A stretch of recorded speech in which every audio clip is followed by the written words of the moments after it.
వాళ్ళ శరీరం ఎంత ఆరోగ్యంగా ఉంటే వాడు మాట వరకు కూడా మందులు వేసుకోరట. ఎందుకని? కేవలం ఈ నదీ స్నానం వల్ల. అక్కడ దానికి దేవభూమి అని పేరు. ఆ రుద్రప్రయాగ దగ్గర ధృతరాష్ట్రుడు ఒక శివాలయాన్ని కట్టించాడు. చివరి క్షణంలో అడవికి వెళ్ళిపోయే ముందు ఇంకొక ఏడాదిలో అడవికి వెళ్ళిపోతాడనగా, ఆశ్రమవాసానికి వెడతాడనగా ఒక గుడిని రుద్రప్రయాగ దగ్గర ఏనుగులు గుర్రాలతో తరలి వెళ్ళి అక్కడ అత్యద్భుతమైన ఆలయాన్ని కట్టించాడు. దానికి ధృతరాష్ట్రేశ్వర లింగం అని పేరు. ఆ ఆలయాన్ని దర్శనం చేసుకుని సోమవారం నాడు ఉదయం 7:30 నుంచి 9 గంటల మధ్యలో ఎవడైనా అభిషేకం చేస్తే అటువంటి వాడు చివరి రోజులలో సుఖంగా శరీరం విడిచిపెడతాడని పేరు. పక్కనే నది ఉంటుంది. 2 నదుల యొక్క కలయికని చెప్పాను, అలకనంద మందాకిని. అందులోంచి నీళ్లు స్వయంగా ముంచి తీసుకొచ్చి ధృతరాష్ట్ర ప్రతిష్ఠిత లింగం మీద పోస్తారు.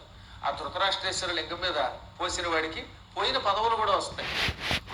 ఎవడైనా ఇంక జీవితంలో నేను పదవి పొందలేకపోతున్నాను, నా పదవి ఊడిపోయింది, ఇక నాకు పదవి రావట్లేదని బెంగ పెట్టుకున్నవాడు ఆ లింగానికి అభిషేకం చేశాడా, ఏడాది తిరగకుండా వాడి పదవి వాడికి తిరిగి వస్తుంది. చివరి రోజుల్లో నేను సుఖంగా శరీరం విడిచిపెట్టాలి అని ఎవడన్నా అభిషేకం చేస్తే అటువంటి వాడు అనాయాసంగా మరణిస్తాడు. మన జీవితంలో కావలసినవి ఏమిటి? అనాయాసేన మరణం, వినా దైన్యేన జీవితం, దేహాంతే తపసాయుజ్యం, దేహిమే పార్వతీపతే.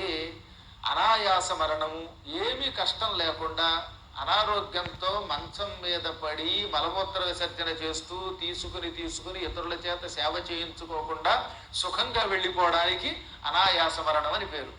బతికినంతకాలం వినాదైన్యేన జీవితం, యాచించి దైన్యంతో బ్రతికే జీవితం రాకుండా ఉన్నంతకాలం ఇతరుల మీద ఆధారపడకుండా బతికే బతుకు కావాలి.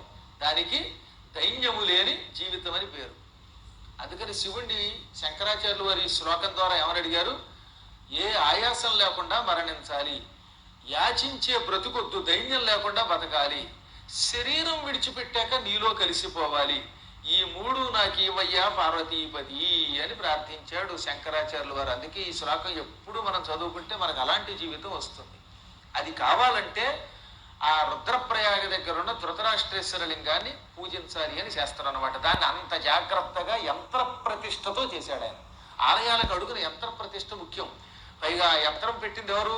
వేదవ్యాస మహర్షి. ధౌమ్యుడనే పాండవుల యొక్క పురోహితుడు నారదుడు, ఇంతమంది మహాత్ములు అక్కడికి వచ్చారు. ధృతరాష్ట్రుడు అదృష్టం ఏంటంటే వ్యాసుడు కొడుకే ఆయన ఎలాగో, కాబట్టి వేదవ్యాసుడు. మరో పక్కన పాండవ పురోహితుడు ధౌమ్యుడు. ఇది కాక స్వర్గం నుంచి కిందకి దిగొచ్చి సరిగ్గా ఇంద్రుడి ప్రతిష్ఠ ఒకటి పూర్తి చేసిన నారదుడు కూడా యంత్ర ప్రతిష్ఠలో పాల్గొన్నాడు. అందుకే ఇంతమంది మహానుభావులు యంత్రం పెట్టగా దాని మీద లింగమును పెట్టి ప్రతిష్ఠించిన కారణం చేత ధృతరాష్ట్రుడు అదృష్టవంతుడయ్యాడు. ఆ అడుగునున్న యంత్రం వల్ల దాన్ని పూజించిన మనకు కూడా శుభం కలుగుతుంది.